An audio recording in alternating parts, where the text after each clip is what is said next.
Audiolivros Poderosos apresenta Crime e Castigo, de Dostoiévski. Epílogo, capítulo 1. Sibéria. Na margem de um rio ampla e deserta, ergue-se uma cidade, um dos centros administrativos da Rússia. Na cidade, uma fortaleza, um presídio. Há já 2 meses que nele está preso o deportado da segunda classe para as galeras, Rodion Raskolnikov. Decorreu já cerca de 1 ano e meio desde o dia do seu crime. O curso do seu processo não teve grandes dificuldades.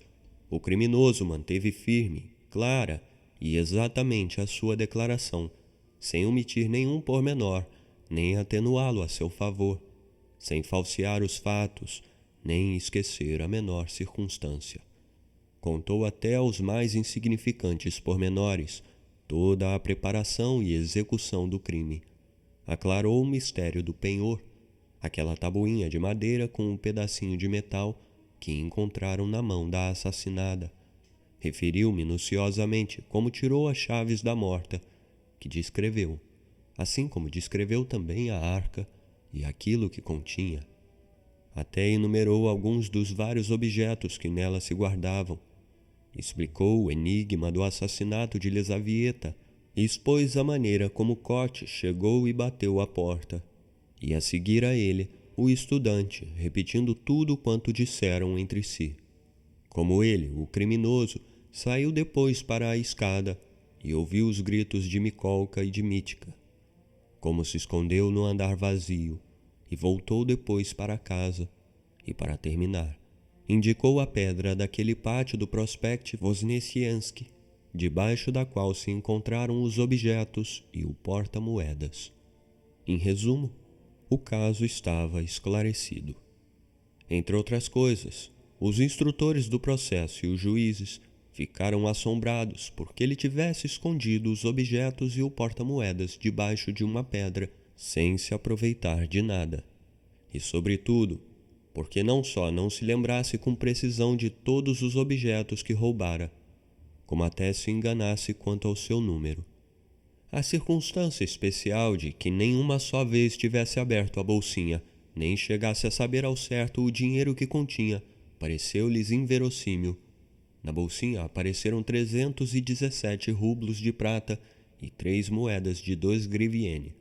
Devido a terem estado muito tempo debaixo da pedra, as notas de cima, as maiores, estavam muito deterioradas. Isso deu muito o que pensar. Por que será que o réu mentia precisamente neste único pormenor, quando em tudo o mais as suas afirmações eram verdadeiras e espontâneas? Finalmente, alguns, principalmente entre os psicólogos, chegaram até a admitir a possibilidade de que de fato ele não tivesse revistado o porta-moedas, ignorando, portanto, aquilo que continha, e sem o saber, o tivesse metido debaixo da pedra. Mas disso mesmo concluíam que o crime não podia ter sido cometido senão num estado ocasional de loucura, por assim dizer, sob a ação de uma mórbida monomania de homicídio e de roubo, sem projetos ulteriores nem cálculos de lucro. Invocou-se a esse respeito a novíssima teoria que então estava na moda, da alienação mental temporária, a qual frequentemente se esforçam por aplicar nestes nossos tempos a alguns delinquentes.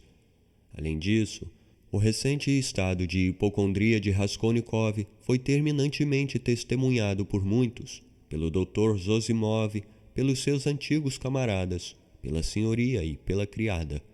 Tudo isso contribuiu grandemente para a conclusão de que Raskolnikov não era de maneira nenhuma um assassino, um bandido ou um ladrão vulgar, mas que era preciso ver nele uma coisa diferente. Com enorme contrariedade por parte dos que sustinham esta tese, o próprio criminoso quase não fazia nada por defender-se, e até as perguntas terminantes como o que o teria concretamente inclinado ao homicídio e que foi que o induziu a cometer o roubo, respondeu com toda a clareza e com a mais brutal precisão que a causa de tudo fora a sua tristíssima situação, a sua miséria e desamparo, o desejo de iniciar os primeiros passos na vida com um auxílio pelo menos de 3.000 rublos que esperava encontrar em casa da vítima. Decidira também o crime devido ao seu desorientado e fraco caráter, irritado também pelas privações e pelos fiascos. A pergunta sobre o motivo por que se sentira impelido a denunciar-se, respondeu que o fizera por um sincero arrependimento. Tudo isso era quase brutal. No entanto, a sentença foi mais benigna do que poderia esperar-se, tendo em conta o gênero de crime cometido. E talvez por o réu não ter querido justificar-se, mostrar até desejo de agravar a sua culpa. Todas as circunstâncias estranhas e especiais do caso foram tomadas em consideração. A situação patológica e a miséria do criminoso antes do cometimento do crime não se prestavam a mais leve dúvida. Por não ter ele aproveitado do roubo, atribuiu-se em parte aos efeitos do arrependimento sentido e em parte ao mau estado das suas faculdades mentais na época em que cometeu o crime. A circunstância do assassinato não premeditado de Lisavieta serviu também de exemplo que veio corroborar a última hipótese. O homem comete os 2 assassinatos e, ao mesmo tempo, esquece-se de que deixou a porta aberta. Finalmente apresenta-se para denunciar-se quando o assunto se tinha já embrulhado extraordinariamente, em consequência da falsa declaração de um fanático alucinado, Nicolai. E quando além disso não se tinham provas claras contra o verdadeiro culpado e apenas quase só suspeitas, Porfírio Pietrovitch cumprira a sua palavra. Tudo isso contribuiu definitivamente para aliviar a sorte do réu. Além disso, aclamaram-se outras circunstâncias completamente inesperadas que favoreciam muito o processado. O ex-estudante Razumikin foi arranjar testemunhas, sabe-se lá onde, e trouxe provas de que o criminoso Raskolnikov, no tempo em que esteve na universidade, ajudou à sua custa um condiscípulo pobre e tuberculoso, mantendo-o quase completamente em tudo quanto ele necessitava durante quase meio ano. E quando ele morreu, foi buscar-lhe o pai, que ainda era vivo, mas era já velho e estava entrevado. O filho tinha-o sustentado e mantido com o seu trabalho quase desde os 13 anos. Fez pedidos e obteve o seu internamento num hospital, e quando ele morreu, pagou-lhe o enterro. Todos esses testemunhos exerceram a sua influência na decisão dos magistrados. Até a senhoria, a mãe da falecida noiva de Raskolnikov, a viúva Tsarnitsina, testemunhou também que, quando viviam ainda na outra casa, nas 5 esquinas, Raskolnikov, por ocasião de um incêndio, de noite, retirou de um andar já atingido pelas chamas 2 crianças pequeninas, sofrendo ele também queimaduras. Esse fato foi comprovado, muitas testemunhas o afirmaram. Em suma, o caso terminou por condenarem o réu a trabalhos forçados de 2ª classe apenas por 8 anos, levando em consideração o haver se denunciado ele próprio e algumas circunstâncias atenuantes da sua culpa. A mãe de Raskolnikov adoeceu logo desde o princípio do processo. Dunia e Razumikin encontraram maneira de tirá-la de Petersburgo durante todo o tempo que durou o julgamento. Razumikin escolheu uma cidade junto do caminho de ferro e a pouca distância de Petersburgo, a fim de ele poder seguir regularmente todos os incidentes do processo e, ao mesmo tempo, ver-se o mais a miúde possível com Avdotia Romanovna. A doença de Pukiera Alexandrovna era uma enfermidade um pouco estranha, nervosa, e era acompanhada de uma espécie de alienação mental, se não completa, pelo menos parcial. No regresso da sua última entrevista com seu irmão, Dunia encontrou a sua mãe já muito doente, com febre e delirando. Nessa mesma noite, a moça e Razumikin combinaram o que haviam de responder às perguntas da mãe a respeito do irmão e até imaginaram entre si uma história completa para lhe contar acerca da ida de Raskolnikov a algum ponto afastado nas fronteiras da Rússia, onde ia desempenhar uma função especial que acabaria por trazer-lhe dinheiro e fama. Mas ficaram impressionados porque nem então, nem depois, Pukiera Alexandrovna lhes perguntasse qualquer coisa sobre o assunto. Pelo contrário, ela própria inventou uma história completa acerca da súbita partida do filho. Contava com lágrimas que ele estivera a despedir-se dela e que lhe dera a entender, nessa ocasião, de maneira indireta, que ela era a única a conhecer as suas razões muito importantes e particulares, e que por causa dos muitos e poderosos inimigos que ele, Rodion, tinha, se via obrigado a esconder-se. Pelo que se referia à sua futura carreira, sem dúvida que a tinha por indubitável e brilhante, desde o momento em que desaparecessem algumas circunstâncias hostis. Afirmava a Razumikin que com o tempo o seu filho havia de vir a ser um senhor muito importante, conforme podia dizer-se do seu artigo e do seu brilhante talento literário. Lia continuamente esse artigo, e às vezes lia-o também em voz alta, pouco faltando para que dormisse com ele. E, no entanto, nunca perguntava onde é que Ródica se encontrava agora, apesar de ser notório que todos evitavam falar-lhe sobre isso, o que poderia ter despertado suspeitas. Até que por fim começaram a ficar inquietos por causa do estranho silêncio de Pukiera Alexandrovna a respeito de certos pontos. Por exemplo, nem sequer se queixava de não receber cartas dele, ao passo que dantes, quando vivia na aldeia, quase poderia dizer-se que vivia da ilusão e da esperança de receber o mais breve possível carta do seu queridíssimo Ródica. Esta última circunstância tornava-se já inexplicável e inquietava muito Dunia. Chegou a pensar se a mãe pressentira algo de horrível no destino do seu filho e receava fazer perguntas para não vir a saber qualquer coisa ainda de mais horrível. Em todo o caso, Dunia via claramente que Pukiera Alexandrovna não estava em seu perfeito juízo. Aliás, aconteceu por 2 vezes que ela própria deu tal rumo à conversa que se tornou impossível, ao responderem-lhe, não lhe dizerem onde se encontrava atualmente Ródica. Quando as respostas tinham forçosamente que se tornar pouco satisfatórias e suspeitas, ela se punha de repente muito triste, severa e taciturna, o que se prolongava durante muito tempo. Dunia viu finalmente que era difícil mentir e reconsiderou, chegando à conclusão definitiva de que era melhor fazer silêncio sobre certos pontos. Mas cada vez se tornava mais claro até a evidência que a pobre mãe receava algo de horrível. Entre outras coisas, Dunia lembrou-se das palavras do irmão a respeito de que a mãe a ouvira delirar durante a noite, antes daquele dia fatal, depois da sua cena com Svidrigailov. Não teria ouvido então alguma coisa? Às vezes, passados alguns dias e até semanas de arredio e desconfiado silêncio e de lágrimas tristes, a doente tomava frequentemente uma animação histérica e começava de repente a falar em voz alta, quase sem parar, sobre o seu filho, das suas ilusões, do futuro. Em certas ocasiões, as suas fantasias tornavam-se muito estranhas. Consolavam-na, davam-lhe razão. É possível que ela própria compreendesse que lhe davam razão para consolá-la, mas apesar de tudo, continuava falando. A sentença contra o réu foi proferida 5 meses depois da sua apresentação às autoridades.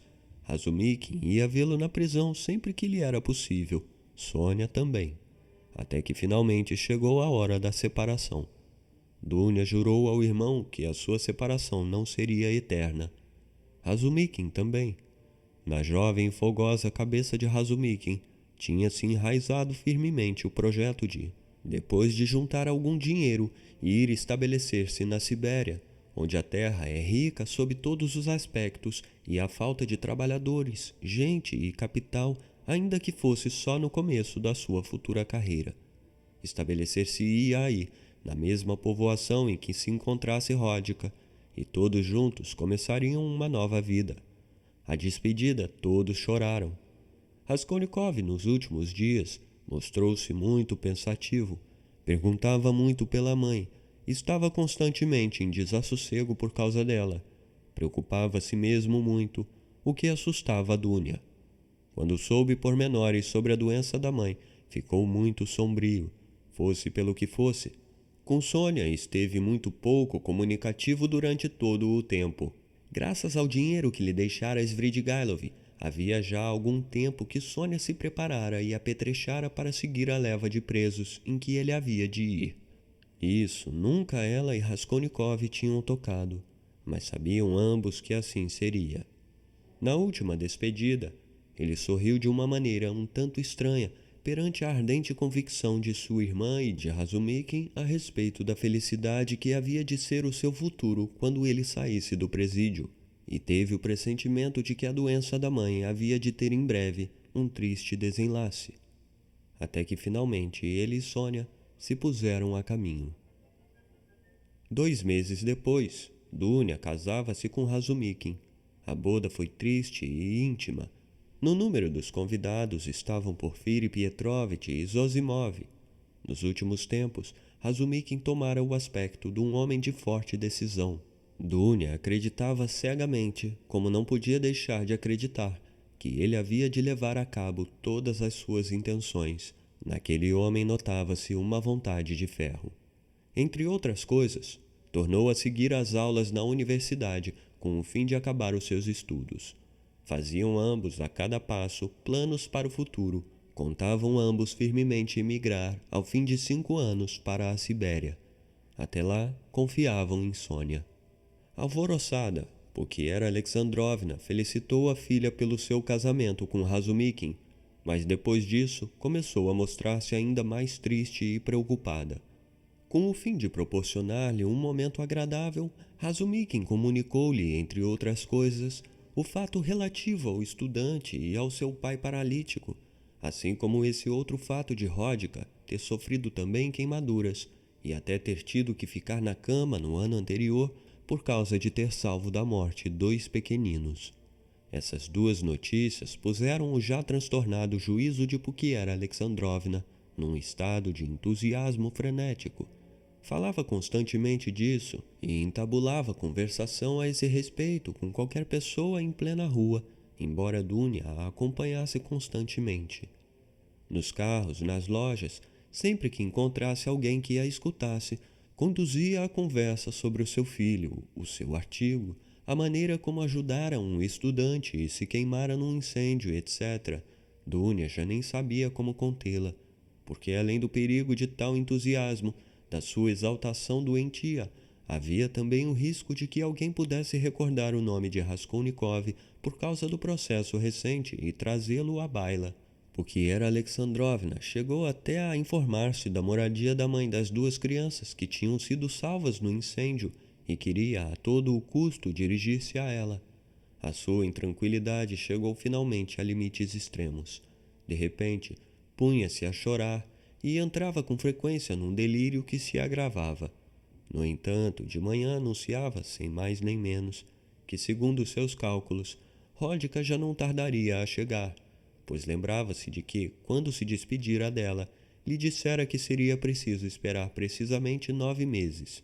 Começava a arranjar a casa para que tudo estivesse pronto à sua chegada e a preparar-lhe o quarto que lhe estava destinado, aquele que era seu, e limpar os móveis, a lavar e a pôr as cortinas novas, e etc. Dunia enchia-se de inquietação, mas calava-se e até ajudava a arranjar o quarto para a chegada do irmão. Depois de um dia desassossegado, houve uma noite em que adoeceu, e na manhã seguinte estava com febre e delirava. 2 semanas depois, morria. No seu delírio escapavam-lhe palavras, das quais se podia concluir que suspeitava mais da horrível sorte de seu filho do que os outros supunham. Raskolnikov esteve durante muito tempo sem saber da morte da mãe, apesar de se ter iniciado a correspondência com Petersburgo desde o próprio início da sua partida para a Sibéria. Realizava-se por intermédio de Sônia, a qual escrevia escrupulosamente todos os meses para Petersburgo, para a morada de Razumikin, e recebia a resposta de Petersburgo. A princípio, as cartas de Sônia pareceram a Dunia e a Razumikin um tanto secas e pouco satisfatórias, mas por fim concordaram ambos que até era impossível escrever melhor, porque por aquelas cartas, no fim de contas, faziam uma completa e exata imagem da sorte do seu infeliz irmão. As cartas de Sônia respiravam a mais concreta realidade, a mais simples e clara descrição de todo o quadro da vida de Raskolnikov como presidiário. Mal afloravam nelas as suas esperanças pessoais, não se demorava a interrogar os enigmas do futuro, nem a descrever os seus sentimentos pessoais. Quanto às tentativas de explicação do estado moral dele e, em geral, de toda a sua vida interior, só havia fatos, isto é, palavras de Rodica, notícias pormenorizadas do seu estado de saúde, daquilo de que se queixara na sua visita, o que lhe pedira, aquilo de que a encarregara e etc., Comunicava estas notícias com todo o gênero de pormenores, até que a imagem do infeliz irmão acabava por se destacar e se tornava precisa e clara. Não podia haver engano, porque se tratava de fatos verídicos. Mas Dunia e seu marido pouca consolação puderam tirar dessas notícias, sobretudo a princípio. Sônia dizia sempre que ele estava constantemente sombrio, taciturno, às vezes sem demonstrar sequer interesse pelas notícias que ela lhe comunicava, nas que recebia por carta. Outras vezes perguntava-lhe pela mãe, e quando ela, ao ver que ele já quase adivinhava a verdade, lhe anunciou por último a sua morte, verificou com grande assombro da sua parte, que já não lhe fazia grande impressão. Pelo menos foi o que lhe pareceu a avaliar pelo seu aspecto exterior. Comunicava, entre outras coisas, que apesar de aparentemente estar tão absorvido em si próprio e como que fechado para toda a gente, adaptava-se simples e francamente à sua nova existência, que compreendia claramente a sua situação, que não esperava tão depressa nada de melhor, que não abrigava loucas ilusões, como costuma ser próprio nesse estado, e quase não se espantava de nada no novo ambiente que o rodeava, tão pouco semelhante a todas as coisas anteriores. Dizia também que a sua saúde era satisfatória. Saía para trabalhar em tarefas que não repudiava nem pedia. Mostrara-se indiferente perante a alimentação, que, tirando os domingos e os dias de festas, era tão má, que por fim acabara por aceitar dela, Sônia, com prazer, algum dinheiro para fazer chá todos os dias. Quanto a tudo mais, pedia-lhe a ela que não se preocupasse, afirmando-lhe que todas essas inquietações por causa dele não serviam senão para aborrecê-lo. Mais adiante comunicava a Sônia que a sua situação no presídio era a mesma de todos. Ela não vira o interior dos alojamentos, mas calculava que seriam estreitos, imundos e insalubres, que ele dormia nas esteiras, colocando um pedaço de feltro por debaixo e sem desejar mais comodidade. Mas o fato de viver tão tosca e pobremente não obedecia a nenhum plano ou intenção premeditados, mas simplesmente a um descuido e indiferença pela sua sorte. Sônia dizia francamente que ele, sobretudo a princípio, não só não se interessava pelas suas visitas, como até quase se mostrava aborrecido com ela. Estava sombrio e até grosseiro. Mas que por fim essas visitas tinham se transformado num hábito, quase numa necessidade, de maneira que ficava muito triste se acontecia algum dia ela estar doente e não poder visitá-lo. Encontrava-se com ele nos dias de festas, às portas do presídio ou no corpo da guarda, onde o chamavam por uns minutos. Nos dias úteis, no lugar do trabalho, onde ela ia ter com ele, ou nas oficinas, nas olarias ou nos telheiros, nas margens do Irtish. De si mesma, Sônia anunciava que tinha conseguido fazer alguns conhecimentos e obtido algumas proteções, que trabalhava na costura e que, como na cidade não havia modistas, ela tornava-se indispensável em muitas casas, mas não dizia que graças a ela o diretor da prisão aliviava a Raskolnikov os trabalhos do presídio e etc.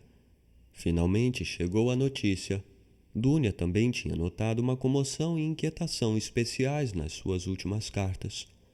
A notícia de que ele se afastava de todos, de que não era estimado no presídio, de que passava dias inteiros sem falar e se tornara muito pálido. De repente, Sônia escrevia na sua última carta que ele tinha caído gravemente doente e se encontrava no hospital, na enfermaria dos presos.